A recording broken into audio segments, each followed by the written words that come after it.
Coffee Club, Coffee Club. Grind your beans and grab your favorite mug. It's Ollie, Morgan, George, and Gus. It's them boys from Coffee Club. Boys from Coffee Club.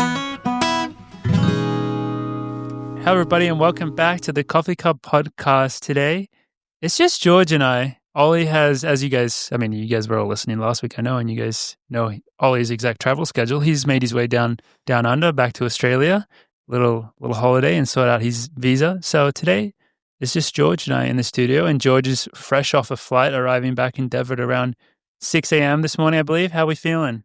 I am operating on full gas right now. Yeah. We'll see how I go. Max, maybe 2 hours of sleep. So, do you try and sleep on the flight, or you just don't even bother?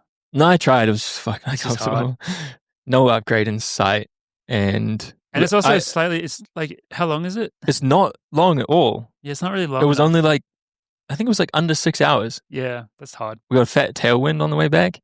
That's about to blow Boulder over today. Maybe that was part of it. So that was nice. So we landed an hour early. I got in at 5:30 this morning.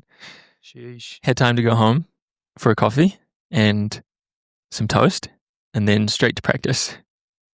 Back into it. That's the way to do it, though. That is. I think you just pretend you're on normal schedule and just act like you had a full night of sleep.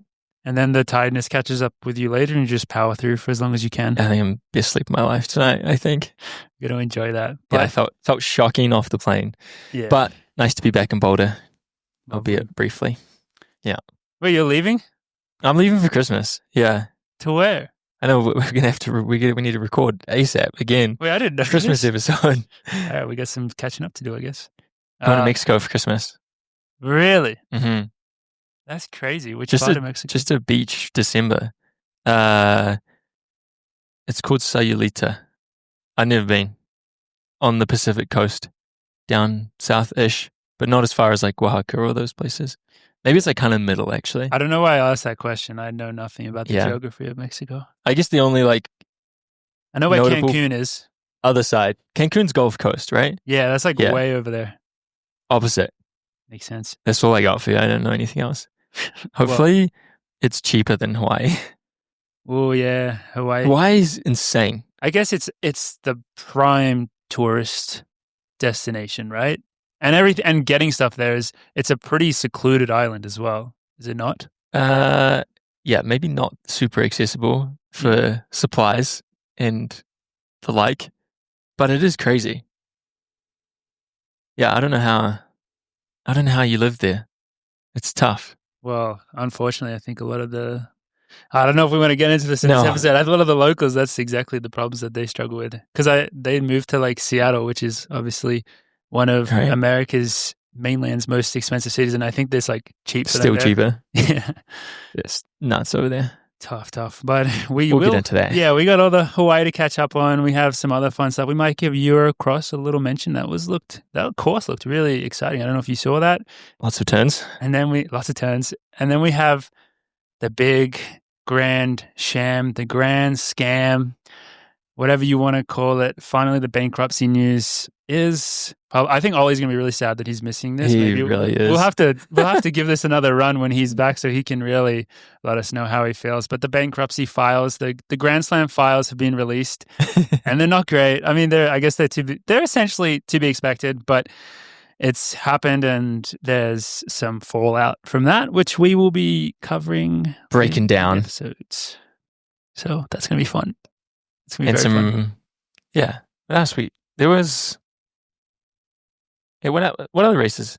Just Hawaii. I swear there was something else this weekend. No, they shut down all the other races just for you guys. So there's Eurocross, there's Hawaii. I don't think there was any indoor BU.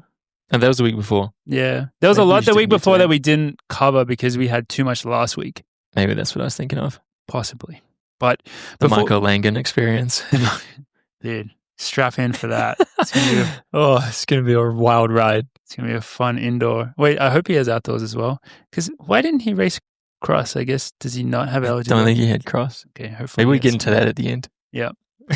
How Michael Langen takes. Before we get into the episode, I do have an interesting little shout out here to a woman by the name of Rebecca. And this is because she is the link to Grant's girl. And I have a little story to tell you, George.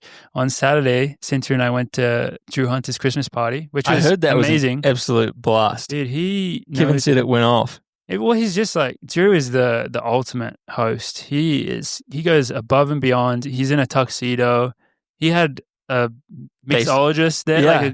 It was making Christmas cocktails. It was just very nice. And I sad to miss that. Yeah, you would have loved it. And there was just so many, like, because now that we're like old and have been in Boulder for long enough, like you just you knew everyone there. At least bringing the community together. No, it was the perfect amount where it's like so many people that you know, but you don't get to see them that often. So you're legitimately like, oh, I'm so happy to see you tonight. So we could like catch up because I haven't been able to see you for so long. But funny story. Did you get involved in the basement poker?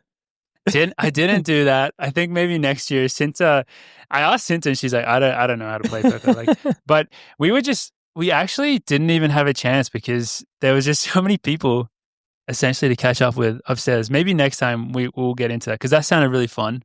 I like that addition that it was like formal, fancy upstairs and then this underground poker tournament going on, high stakes downstairs. Yeah. But Cynthia and I walk in the door and who's standing there 2 feet away is Grant Fisher and his girlfriend. And I was like, what the hell? What are you doing here? And so I don't want to give away all their personal, private information. I wish. But I finally got to meet Grant's girl. Wow. And that was so special. Her name, she was really cool. Very, very nice. Her name is Sarah. She lives in Denver now, so that's why they were in the area. And the reason I have the shout out to Rebecca is because actually her mom is the person who's a fan of the podcast. And she's the one who I guess was listening and sent it to her daughter. And it's like, hey, they're talking about like this like bachelor show for Grant, like Grant's girl. I thought you were Grant's girl. And that's how that all ended up playing out. Oh, wow. That's so good. Almost 2 years ago now is when that happened because it was around Milrose. Grant's girl in the flesh. Yeah. What a treat. It was amazing. So yeah, just crazy to like finally have some podcast lore come to life in a form. It was so funny. And yeah, Grant's he's still the nicest guy in the world, just chilling. But he's too famous now because like we were trying to talk and just everyone wanted to talk with him. Like, and this is a party that has some very accomplished runners, but Grant is just eclipsing everyone. Like it's over the top. So I feel Partly Brothers is just not from Boulder, so everyone's like, wow. Yeah, that as well. New item on the menu. But who knows? Maybe we can help get him out here to Colorado because now his girlfriend lives out here. Park City, who wants to live in Park City? Exactly. There's no one there. Yeah. What else have you been up to? How'd the week of training go? Yeah, it was really good. Coming off the week before where I had, when we recorded last time, I had literally just come back from the Cayman Islands trip and the half marathon. So last week was a kind of, not like it was just being back in the routine and getting adjusted to it again. And that was super nice. Like I feel so good now. Last week was like a nice 90-mile week. Week 1 of 4 in my 4-week mini build to World Cross. So it was good to tick the boxes there. Just a lot of threshold, little chill long run. I had to change my schedule. So I had a double threshold on Wednesday and Saturday, if I'm remembering correctly. And then I did a long run on Sunday. And so I was pretty fucked Sunday morning. Because also the Christmas party was Saturday night. And it was one of those ones where like you don't really eat enough food. So Sunday morning, and then I had a little meeting Sunday morning. So my long run was pushed back a bit. So I was at 10:30 in the morning. So by the time I started, luckily I had Cinta on the bike with me, and I was doing like an easy 15 miles. Like in the first half an hour, I was like, Cinta, underfueled. I'm depleted right now, and I made her go to. Like on the route, I made her go past the Niwot Market and pick up a bag of chips, and I stopped and had a bag of chips. I was like, this is more important than running continuously right now. So it wasn't my best long run that I've ever had, but got through it. Great week of training and good. Sometimes you got to make those changes. Exactly. And if anyone out there is feeling bad, sometimes it's just because you didn't eat enough. That's exactly what it was. And now I'm just 2 days later or 3 days later now, I'm feeling good. Had Yesterday, I was telling George before I had a threshold. Well, I call it a threshold plus day, but you could also just call it a dirty threshold day. What does that look like?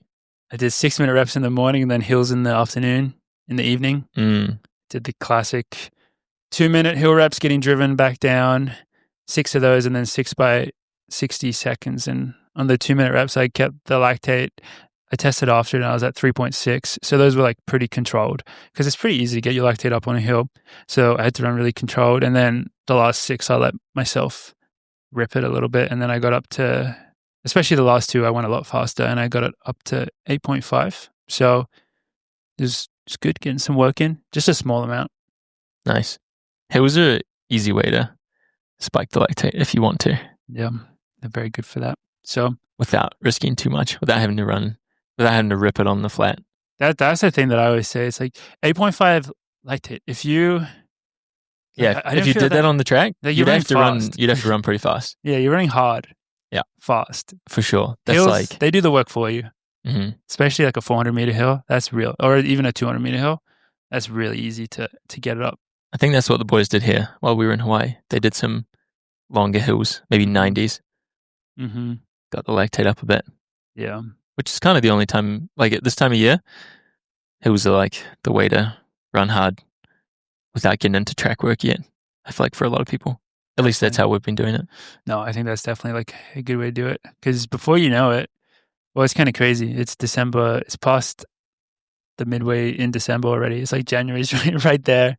And I don't know what it's like going to be like for you guys this year, but normally January signals the start of like essentially ripping it on the indoor track. That feels real close. That feels really close. Yeah. I think we have a little intro one on Monday. We just have like threshold 800s, but the last 4 just going, just bridging back up. Yeah. 30 threshold, I guess. Threshold plus the last like few, just to bridge the gap before an actual track session. Yeah. Which is probably like first week of January. It's coming. I love it. That's exciting though. I feel like I've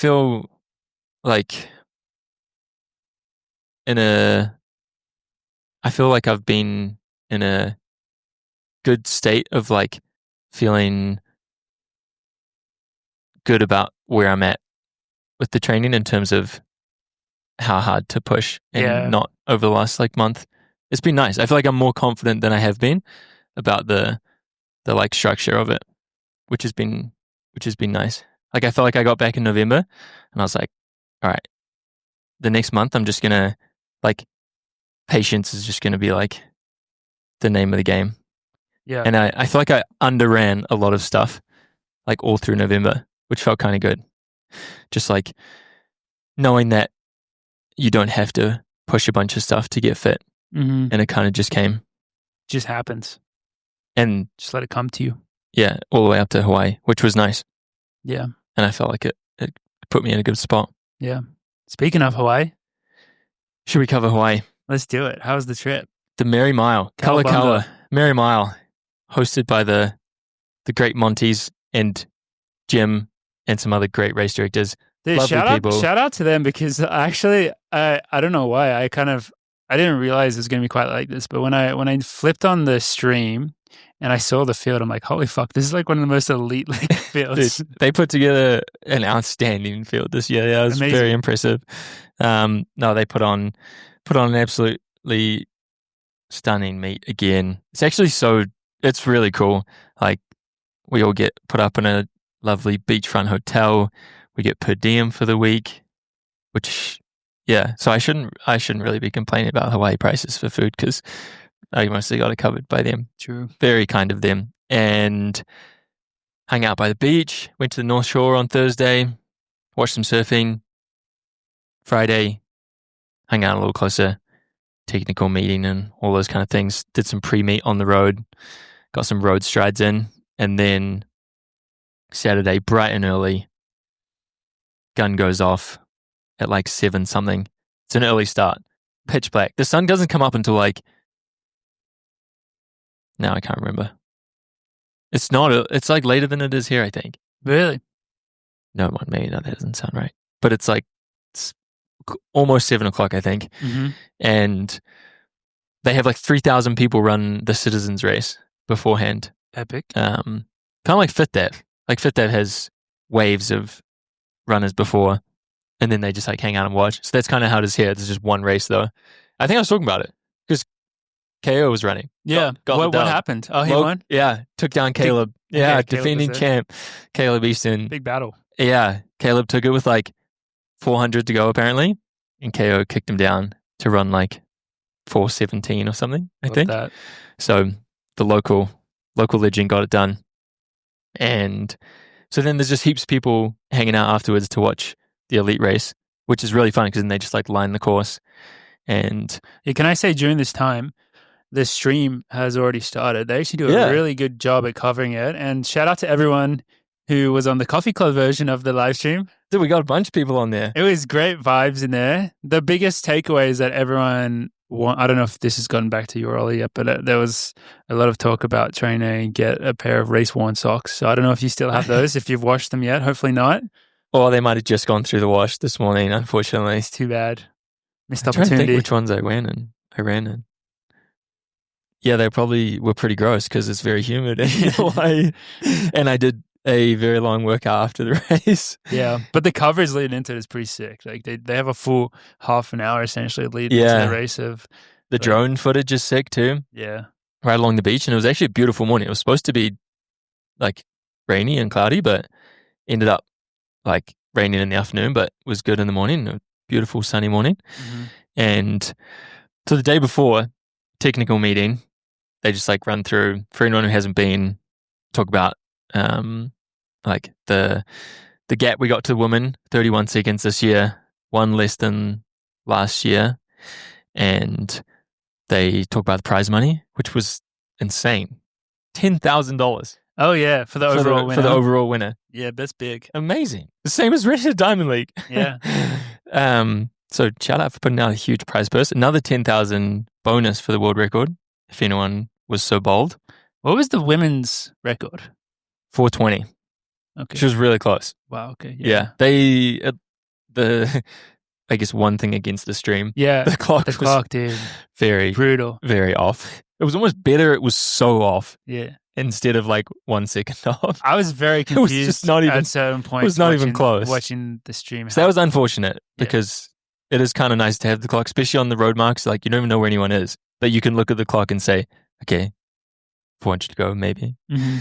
But anyway, they were chatting paces at the technical meeting, which I think they've just started implementing like maybe last year. I guess we talked about it last week. I was asking Ollie how that worked, and they were throwing around numbers in the meeting, trying to get like a sense of like who wanted to do what. It's just whoever wants the fastest, right? Well, see, that's the thing.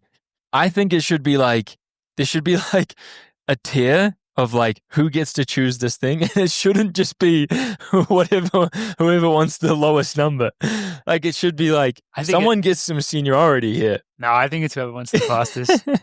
If there's only one pacer, I think it's whoever wants the fastest pace gets it. Because that's what happened. Yeah. People just started yelling numbers. Well, because if you think about it, if someone wants it to be fast, then it's essentially on them to go on the pace. And so then everyone else, in theory, gets to go and follow them. Gets a free ride. Yeah, in theory. In theory. So that's pretty much what happened. And they started, they're like, we've heard someone wants, someone's asking for 155. And in the back, Hoey's dad goes, how about 154? Gee. And the roads. I mean, I'm at least like shaking my head like, what the fuck? Dude, come on, can we vote against this somehow? Like, Can we start a mutiny? And bro just broke the 600-meter world record. He can do it. I know, exactly. But also like, dude, go on bloody vacation. And business. So they were like, Yared, like, what do you reckon? What do you feel like? And classic Yared's like, whatever, I don't care. So that didn't help. Yeah, he doesn't mind a fast pace. Exactly. So I was like, don't ask Yared. Yeah. Ask someone else. And so in that scenario, if they say, George, what about you? What do you think? Oh, 159. 159. Nice. Donovan was talking about going down 205. I love that. Which I was all for.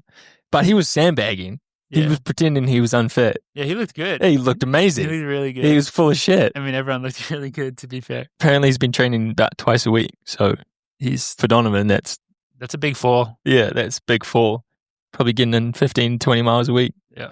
And then so they were like, all right, doing the math, like what do the women have to run in order to To have equal. Yeah. And it was something like 2:08. So they were like, Nikki, what do you want to run? And they were like, maybe not that. Maybe like 2:13 or 2:14. Anyway, I don't even know what happened. I don't even know what the pace ended up being. For the women, it was I think on the live stream they said 2:13, but then I think that Sinclair went through 2:12. I think she went past the pacer at like 600 meters or something. Yeah. I mean, again, like the clocks were a bit because I had no idea what you guys actually, because it didn't look like you guys were running 154. I don't think there's no way. Like, I think partly it looked like you guys were closer to 2. we got out there and it was pretty windy. Yeah. Like tailwind on the way out, headwind on the way back, and maybe Josh said, fuck it. Maybe world record's not a go for today. Because he didn't really get on it. Like Abe was a bit ahead of us and Josh was like at the front of the pack, but he definitely wasn't like on Abe's shoulder, like rearing to go. So maybe he just decided that the world record attempt was not. Maybe he just realized how hard it is to run that fast on a road. Yeah.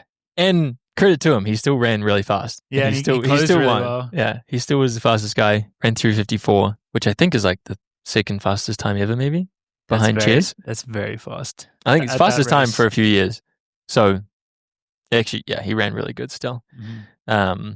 But we just like packed up.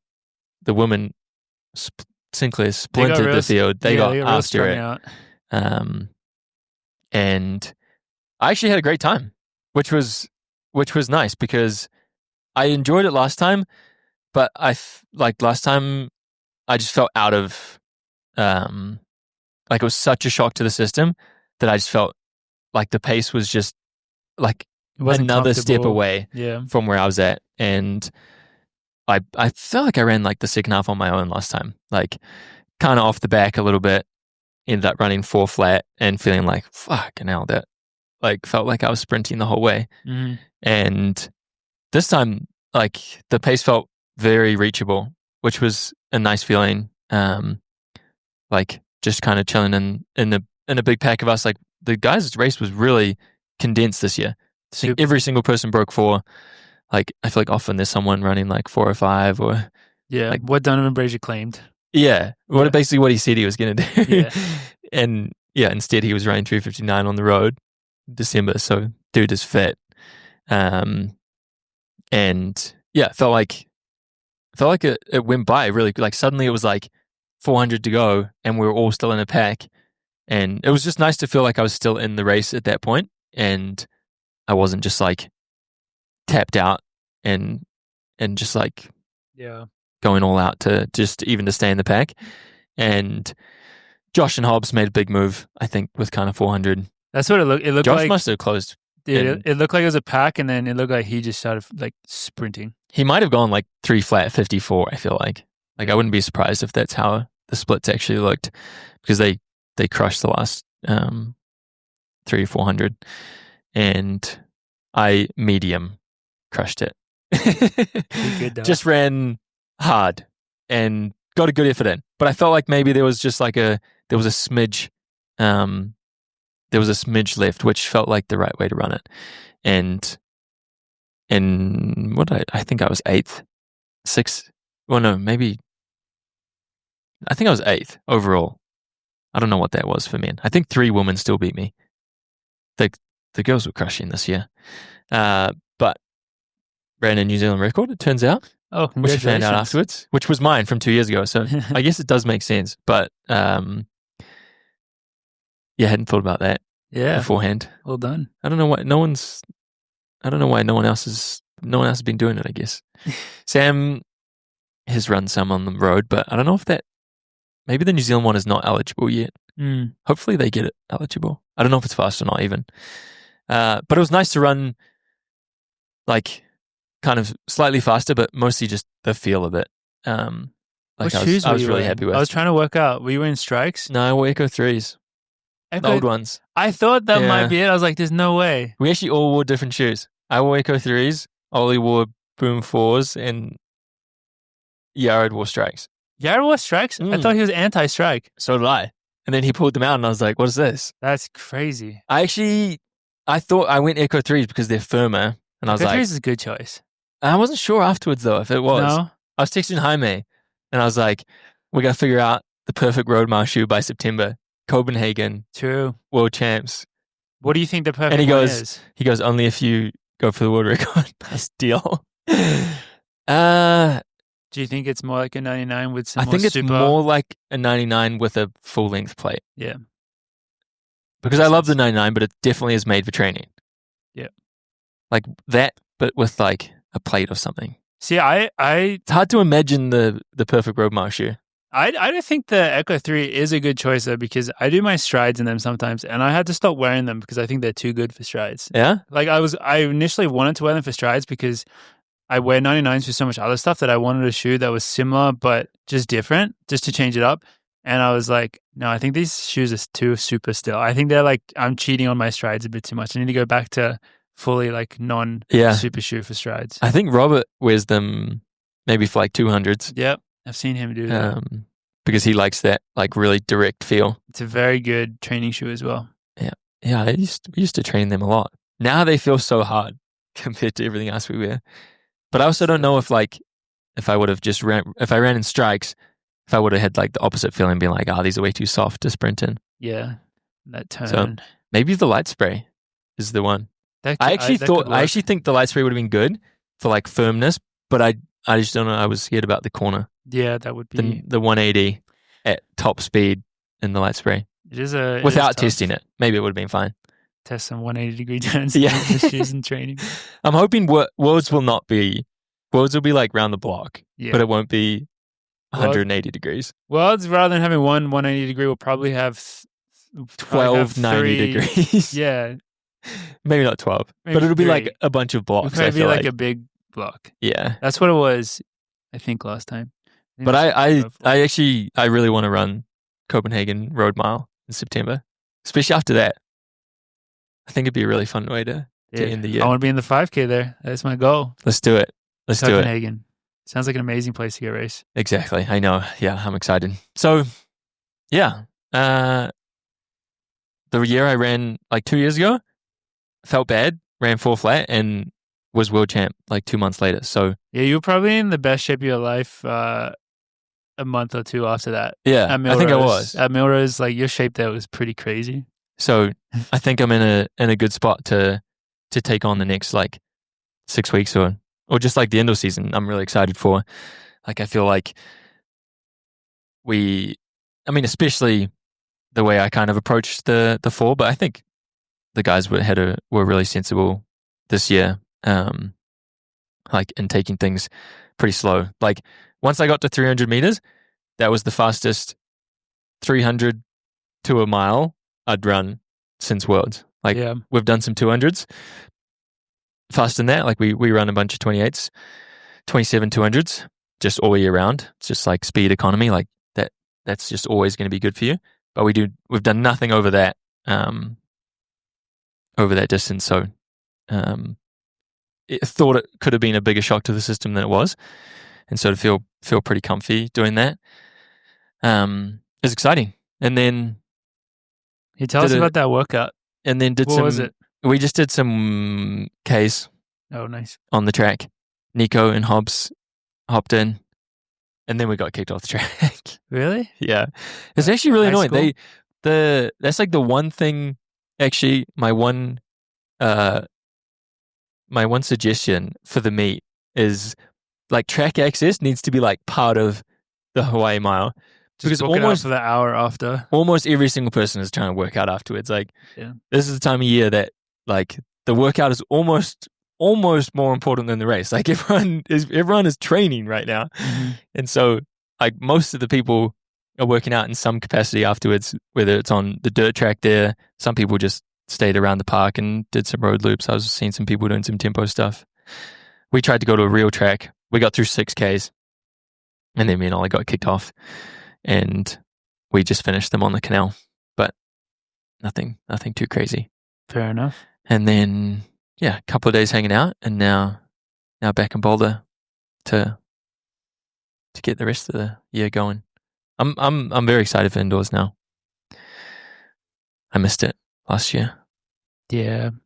Indoors is fun. I'm probably not doing any indoors, so I'm trying to not get too excited about it. But indoors is very fun. Sorry. No. I feel like I'll you live could get vicariously. I feel like you get a BU 5K or something. Maybe. I just don't know, Indoors bro. is long. Indoors Yeah. Indoors is 3 months away still, True. or 2 weeks away if you want it to be. It kind of depends if I am racing the 10K. Yeah, or if I'm trying to go all in on the 5K. It's just that's kind of what conversations Nico was saying. The same thing. Yeah. Just Indoors things we or- got to figure out. The So- dang 10 at San Juan Capistrano just really throws a wrench in the indoor season. It's kind of like annoying time, but also it's like kind of perfect timing as well. It is. It is actually a really good time to race Best a time 10K. of year to run a 10K So easily. yeah, you can't really complain. But There's a reason they run 26:30 then, yeah, and whatever Jimmy ran at Worlds 29 something Yeah. or 28 something. yeah, like I guess you just want to do it all when you can. So Yeah. You know what I just found out today, which is kind of crazy. This is such a random aside because I was just thinking about World Indoors. So there's World Indoors next year, Correct. and that's next year is 2026. And then there'll be World Indoors again in Yeah, that's actually 28? correct.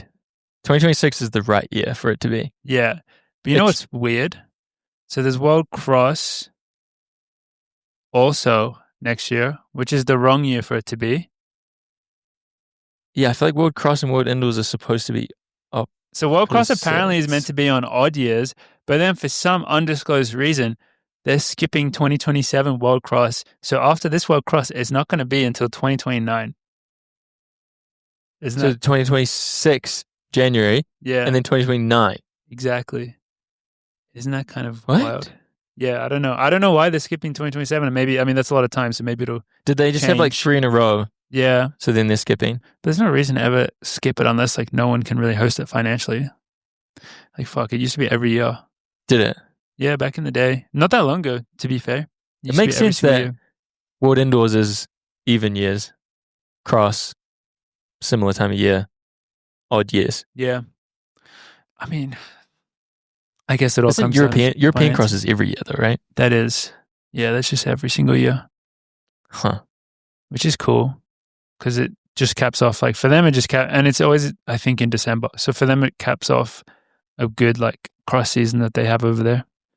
So I guess we could, I don't think we'll cover Eurocross too much, but did you watch any of the clips from it at all?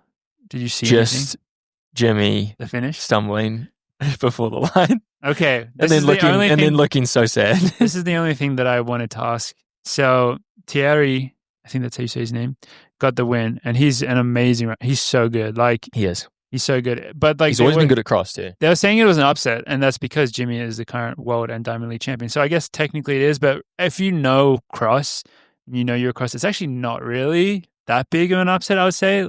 Small upset.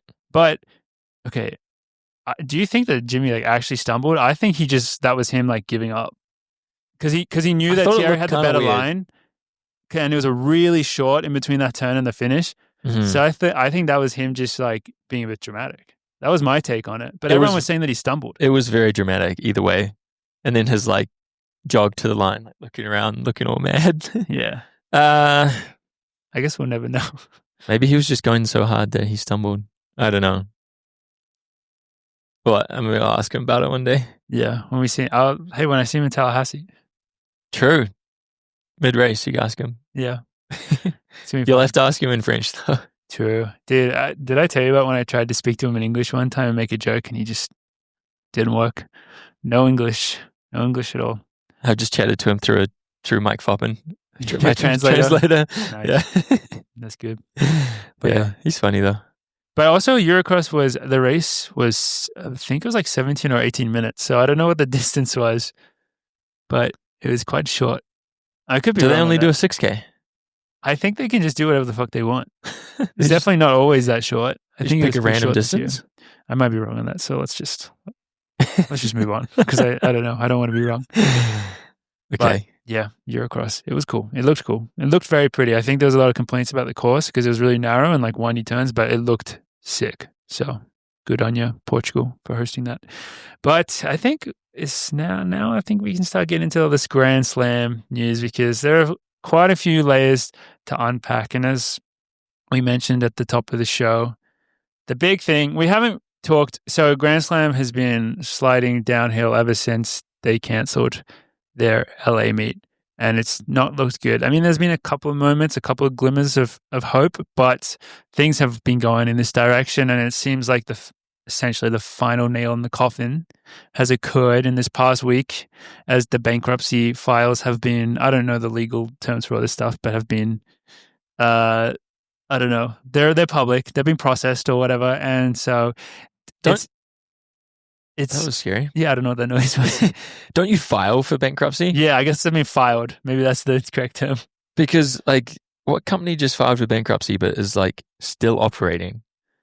Well, because you can Grand Slam is one of them. Because that's what I was going to say. Is the weird thing is they still, to this day, their statements are along the lines of we're filing for bankruptcy so that we can best reorganize our finances to look forward to long-term success. I think that is like what bankruptcy is, just like a legal term for like some fucking financial shit. I don't know. But it doesn't mean like... No, it doesn't mean the company's done for life. Yeah. But in the context of Grand Slam, it probably does mean they're done for life. Because who is going to... Let's say it's a different company, maybe in a different business, it could make more sense that you could file for bankruptcy and it actually would be a vehicle for financial gain in the future. For Grand Slam, who the fuck is going to sign with them now? You know, after they owe all this money to athletes and it's not going to ever be paid. They've accrued so much bad will, so much poor negative branding at this point that I think it's not going to happen. They're in a tough spot. Yeah. Yeah. What happened to the thing where there was speculation that athletes were going to like legally owe money back? I think that's technically where they're at right now. Because like the athletes are just at the bottom of the priority list in terms of like paying out creditors or something. Yeah, so I guess the simple explanation of that is that in the bankruptcy, they're meant to have, for like whatever money they're paid out, I guess they're meant to evenly distribute it across all their different vendors. And I suppose they paid athletes before they had paid some of their other vendors. So technically they're meant to pay them all an equal amount or something like that. That's probably a gross oversimplification. So should we just go through some of the amounts owed to these companies? Yeah. Who wants to pull it up? Should I pull it up? Yeah, you got it. The highest athlete is Sydney McLaughlin. It's crazy that's public, actually. Yeah. I guess that's what it means to file for bankruptcy. Does everything just get like... I guess, like a public company, yeah. It's literally like... It's in the law. It's in the... The files are being released. This is America, This and the Epstein files exactly coming out together. This is, yeah. That's next week, I think. I think it's Friday. Oh, yeah, I think that is this week. Yeah. That'll be next podcast. I hope not. Sydney, a lot of money. Sydney, a lot of money. Gabby Thomas, a lot of money. Josh Kerr, a lot of money. Amazing what broadcasting costs, eh? Yeah, it makes you wonder. And you'd think that's why you need such a big TV deal to cover the costs of fucking... That's why you need advertisers. $3 million owed to the main broadcast company, the production company, some British company. Yeah. Another, I don't know what this next one is, live events, 1.2 million. Probably the event production company. The graphics. This is what me and Morgan were talking about before the podcast. If anyone remembers watching Grand Slam, they went heavy. They were 3D. On the graphics. They were pretty. And they were like, there was that little track symbol and it had like speeds between each athletes and everything. Yep. There was a lot to take in. You got to pay for that. On the screen. It was like I don't know, it was like a casino thing. It was just like, it was a bit overstimulating at times. They owe those guys $700,000. It's a lot of money. A lot of money to spend on graphics, guys. This is before we've got to any of the athletes. This is in descending order. Some production communications company, another $500,000. Not sure what they do. followed by Sydney, number 1, 2, 3, for the fifth in the list at $350,000. It's a lot of money to be owed as an athlete. That's pretty crazy, eh? Yeah, that's a lot as like a track and field athlete.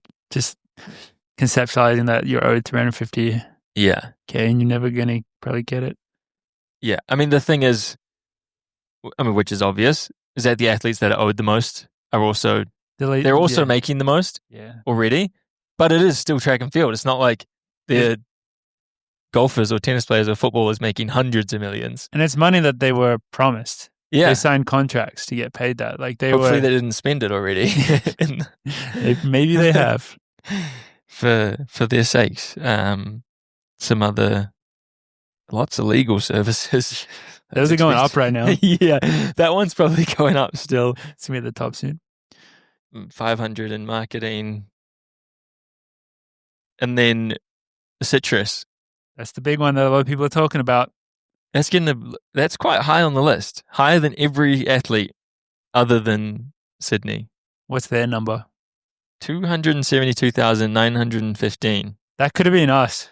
That could have been our deal. Yeah, I don't see Coffee Club on there, actually. Yeah. Can't remember what our contract was. No, we got paid in full. We're good. That's a lot. That's actually a lot of money. It is. It's a shit ton of money.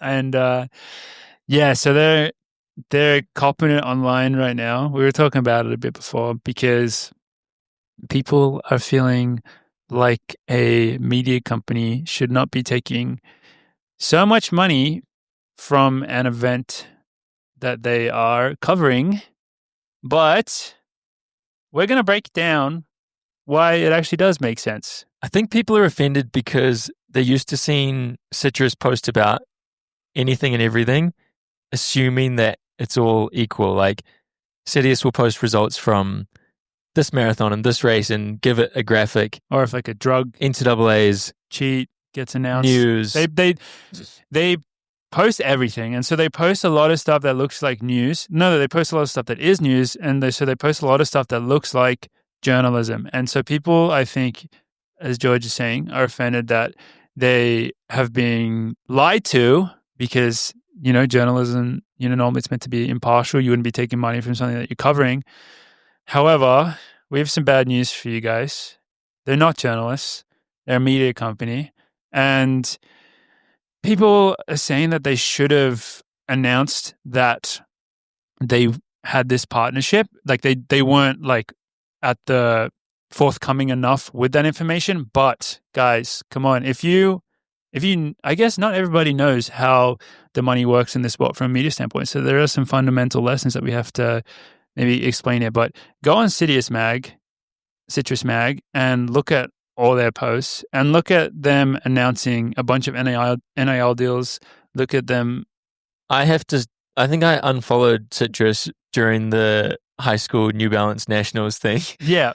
Like, obviously they're getting paid by New Balance to post every single damn athlete on this thing. Go back to the early days of Grand Slam, and they had a very specific rollout where on Citrus Mag, they would post when every single athlete signed.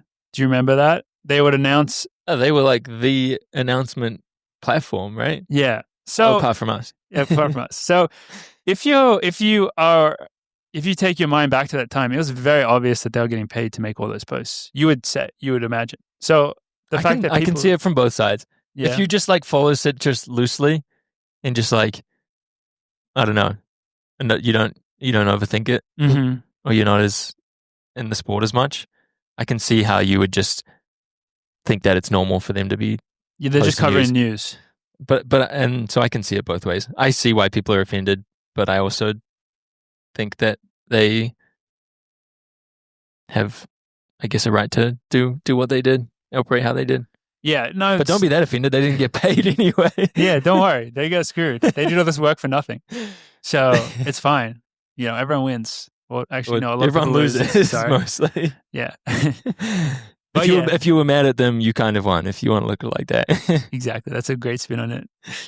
But it's just like I think what I think happens here is Citrus Mag always they're not a journalist, but they are like the good guys. That's kind of how they position themselves, and they position themselves as like best friends with like all this different stuff like inside.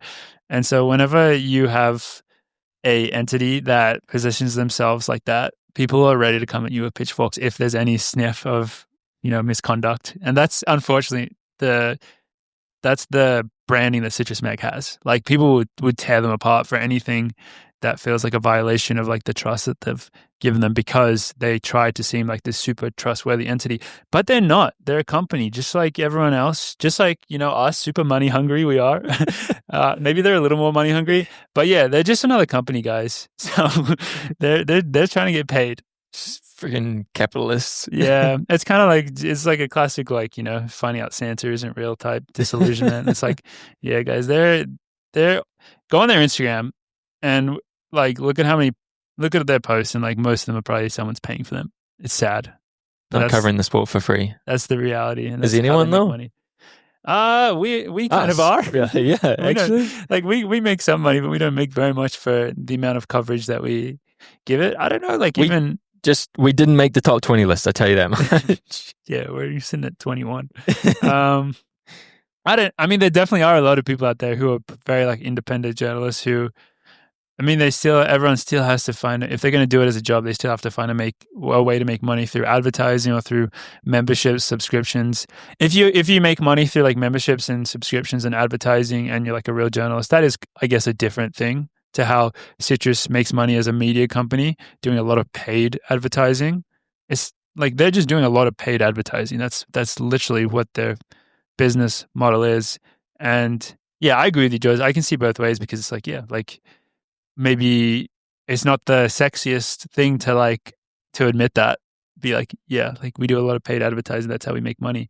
But it is like a thing that has to exist in the sport, Otherwise, like where else are you going to get all these beautiful graphics all over your feed to announce all these super important NIL deals? Exactly. It has to be somewhere.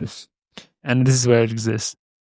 A few below Citrus, 16th highest owed athlete, America's very own Josh Kerr. Yeah. At $218,750. It's a lot of money. I do feel for these people. Can I go on a bit of a rant? Is that all right? I'm not going to stop you. This was the opportunity. Well, you know what? The end of the rant, I'll get back to this. But yeah, I think tell me what the fallback do you think is going to be? I think they're done, and I think there's a chance. Other ones though, is everything done? I think there's a chance that Atlos, is it Atlos or Aflos? I think there's an H in there. Aflos. I think they're going to come on top, because this is my thing. So this is why I'm so pissed at Grand Slam, and I don't know. I'm not pissed at all of them. We got to shout out like someone like Kyle Merber. Like he's a good guy. He's a good guy. Like he's trying to do his best. He's someone who loves the sport, and he's trying to do the best. As he was an athlete manager, like that was his job. And like you look at the athletes that he signed, fucking like amazing athletes. I'm pissed at some other people. Yeah, go. I'm pissed and give me your top 3 reasons you think it went wrong. Okay, so this is the whole thing. I think that they went way too deep into short-term gains, and I don't know why. Because think about this. There's something that's happening in America in 3 years, about, and it depends how you count years, and it's going to be the biggest free advertising that you would get as this league. You couldn't even pay for how good advertising the LA Olympics should be for a league like this. Like that's like a dream come true.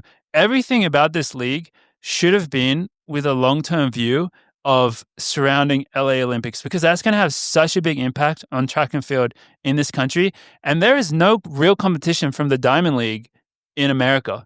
Like you could be the track, it's right there for the taking to be the track league in America. Everything should have been so much more long-term, like not over-promising and getting distracted by these big fucking paychecks and all this stuff that they spent so much time shoving in our faces. And it was so over the top and so annoying, and it's come back to bite them in the ass so hard.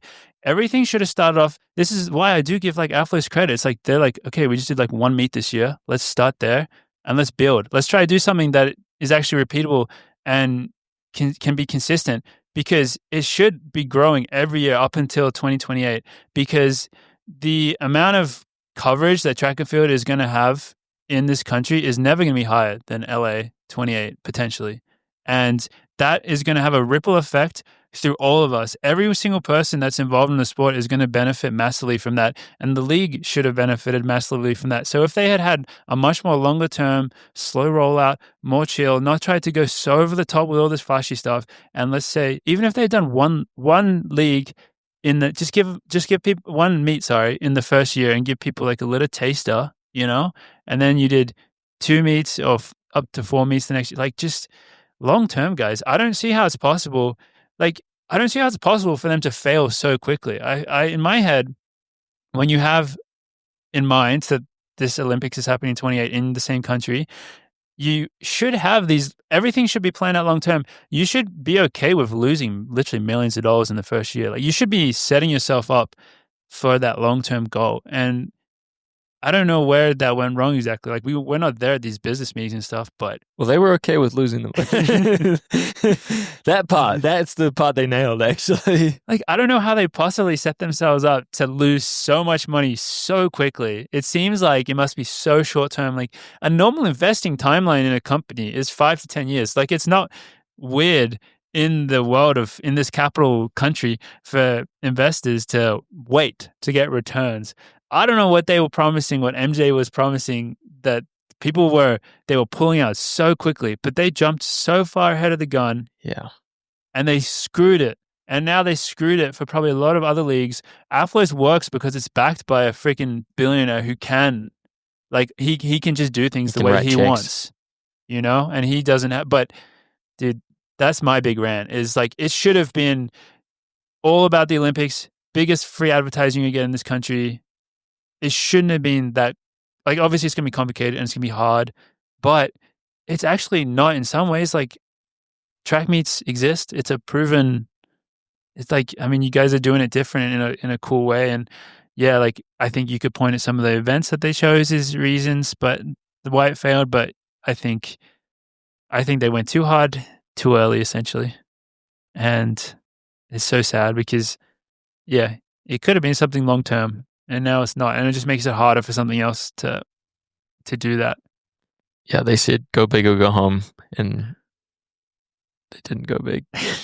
It will be interesting to see what's the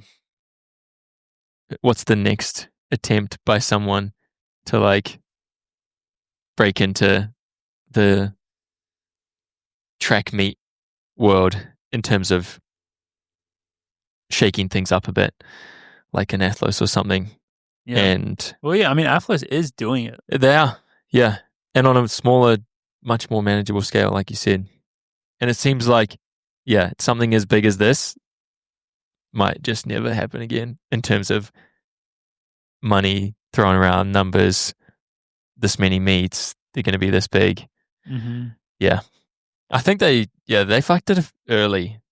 The hubris. I think as soon as that, like, I turned on the stream in Jamaica, yeah, I was like, oh, shit. This does not look good. And people were so happy to tear them down because of the way they had set it up. Yeah. Like, they ruffled a lot of feathers by the way they set it up. Yeah. So there were definitely people looking for it to fail. Mate, the whole field event community, for one. Them for one, but also just, I think, the amount of dollar sign stuff. Yeah. So they also just didn't need to go that far above on the dollar signs. Like, the bar is set, like, not that high. No. If you just, like, clear the bar, yeah, you'd be making a point. They said, let's just absolutely obliterate it. Especially with the appearance fees that they were also offering all these big athletes anyway. Like, if you offer some of these athletes those sizable appearance fees, you don't need to offer that high prize money. Or, like, you can go either way, you know what I mean? Yeah. Which I believe Athlos goes kind of more the other way. Where I think they have massive prize money. Do they not? And I think, like, 60 grand like or crazy something. prize money. But the I don't know. They probably still have okay appearance fees, I would imagine, but they go more that other way. Mm. Yeah. What do you think Diamond League is? I guess you think World Athletics is... There's definitely a lot of people that are really feeling like happy about themselves. Like, yeah, it's not that easy because, yeah, Michael, like those would be a lot of the feathers that they ruffled as well. And they'd be like, guys, it's not as easy as you thought. Yeah. Classic like America, like throwing money at it, trying to make it happen type deal. True. Right, so, but it's now the Diamond League's like, all right, we'll just leave the prize money what it is. We'll drop it back down. For another year, it'll just stay where it is. Yeah. Technically, World Athletics should be really supporting anything that helps the sport grow, but obviously they were in interviews. They were, but Seb was very diplomatic. They must have some conflict interest with like specifically having the Diamond League to succeed more, right? Like they own the Diamond League, don't they? Or yeah. So Diamond League is like part of World Athletics. Yeah. So there is like whatever capacity that is. Some stuff going on there. But yeah. But they have somehow they've got the Diamond League figured out. The Diamond League's fucking amazing every year. Well, the Diamond League works because the meets work themselves outside of the league. Yeah. Does that make sense? Did you see that Mondo said he's going to London and the ticket sales went up by 1,200% or something? Wow. It's going to be like, maybe he went last year as well. But I think there is something to be said for having field events at track and field. For some reason, it works. Especially, I think London, I think they really appreciate athletics as a whole there. A lot of these meets do, you know, a lot of the countries do. Like, for example, when I go race at Zagreb, most of the people are there to see the discus throw, I think, because there's a really good Croatian woman in the discus throw. That's what we're talking to Aisha about on the pod a couple weeks ago. A big part of the reason why Ultimate Champs got, like, they don't have men's shot put for one or men's steeplechase. Like, men's shot put is maybe like you would think the biggest throwing event in men's track and field right now in terms of names. Mm-hmm. But apparently hammer throw in Hungary is like just like the most popular. So they're going to have to. So they had a bit of discretion in terms of what events they wanted based on the country. Field events is a tough one because, I mean, it's the same as track events where obviously some of the events hit really hard, but a lot don't. And it's the same. It's the same on the track as well. Like, definitely, it's the reality of our sport, and is why it is really hard to package it correctly to make it work for everyone. And yeah, that's always going to be a challenge of our sport, and that's why like a marathon works really well because it doesn't. The packaging there's nothing to it. Or cross country is the same. You know, you don't have to factor in all these different complicated things. And yeah, but I think that's what we have to be in some ways grateful for in the sport is that the Diamond League is, I feel like, more popular than it's ever been, and marathoning is also like more popular than it's ever been. Like marathon signups around the world, like in the US, it's absolutely insane. I think we exist in this sport. We're very lucky to exist in this time in this sport because I think it's a lot harder at certain times to make it. I would like a time machine to go back to maybe the 80s because you know, and that's kind of when they call it like the golden era of athletics. Yeah. Especially like the UK and stuff, like when they had like Sebco, like Ovett, Cram. Apparently that was fucking crazy back then. Yeah. So I like in terms of like, I think they were like, you know, in the newspaper like every week. And I think in our countries of Australia and New Zealand as well, that was the same thing because that's when our countrymen were literally like setting world records and stuff in the events that we do. So true. I would like a time machine just to experience that. But I do agree with you that it seems like overall this is an amazing time to be part of the sport, and we're very lucky for that. And just got to keep finding ways to keep growing, but not like that. Fuck it, not like that. Sebco also said that they're reviewing the process of the Athlete of the Year stuff because it got so much backlash. Oh. Yeah, those awards are rubbish. We didn't even we mentioned Chibet last week, I think it was, but we didn't even mention Melissa Jefferson, who I think got three gold medals or something crazy. I think she got 3 golds, and she wasn't a finalist. Femke Bol was a finalist over her. That doesn't make any sense. That's not very important, but The Grand Slam, I think, in history will go down as. Do you like Grand Sham or Grand Scam? You like Grand Scam? I think I like Scam. Grand Scam better. Scam sounds right considering how much money they owe. Yeah. I think that sounds right.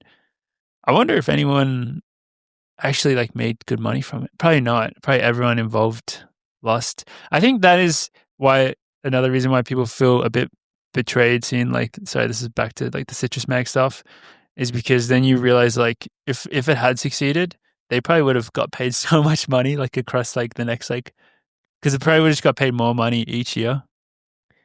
Had it been successful. Yeah, which I don't know. That's not really. It's just that's just essentially. I think it's a revealing of like how the sausage gets made type scenario. You know what I mean? You don't want to see how the sausage gets made. That's how it gets made. You pay these media companies to advertise for you. It's paid advertising. I haven't heard that one in a while. And yeah, we're still waiting for our call up. Well, wouldn't that be hilarious if they do try to come back and we sign up with them as one of their media outlets? Be worth it just for the memes. Yeah. I got to check in on Yared, see how he's doing. He's probably 21 on that list. If he's not in the top 20, he's probably sitting. He can't have been far down that list. He's also owed a lot of money. A couple of people mentioned how smart Jakob looks, because I think Jakob had a statement that was literally like, I'm going to see how the first year goes and then I'll think about if I want to do it or not. Dude, I think initially, like at the time when he said it, it was pretty early. So he looks like a genius. People are like, yeah, well done to you, sir. Well done, Jingy. Good move. If it seems too good to be true, I guess it often is. That's what they always say. Ollie doubted it from the beginning. He was on it. He knew. He had a sniff. He knew that it wasn't going to work out. But yeah. Well, normally we cover BU meets so closely because there's so many of them. Mm-hmm. How do you feel about Michael Langen's run? Actually, second place, 13:05. Actually, how do you feel about Michael Langen's interview? That is way more exciting. Yeah, I didn't watch his interview. I heard about his interview about him calling out Brian Massau or something for not racing for some reason. Michael Langdon is just, the race, my take on that was like, holy shit, these guys are running 13:05 right now. That's fucking crazy. I don't think people like appreciate how fast that is to be running right now. It just continues to get wild. Michael Langdon is just, he's electric in an interview. He's like, I like, you watch it and like, you're a little bit concerned, but you're very entertained. In my mind, that's Deodora's best investment in the last, like, I haven't thought about amazing pickup. I haven't thought about Deodora in I don't know how many years. Yeah. Now, all over. Great pickup by them. He's I don't know if that was the brand like that they were going for, but it's what they got. Yeah. And it gets clicks, it gets people watching. Ever since his first famous interview that blew up, I think it was after NCAA's, where he said that he's running to support his family, which like maybe that is true, but it's just the passion and just the things that he would confidence say. is so. And then he goes and races. Yeah, he matches it with his racing as well, which is pretty awesome. And he lays it out there too. Yeah, he goes all in. So and he'll be a fan. He's a fan favorite already. Did you see what Deodora was also offering? I saw the thing about is it the sub 4? What is it? The first high schooler guy and high schooler girl to break 4 or 4:35 in Deodora spikes gets a $40,000 NIL. $40,000. Yeah. Oh my god. Dude, no shit. Marketing. I would buy a pair of Deodora spikes if I was in high school. I mean, like as long as I was like in the maybe doesn't 4 matter. or 5 runner. I'd still be going for it.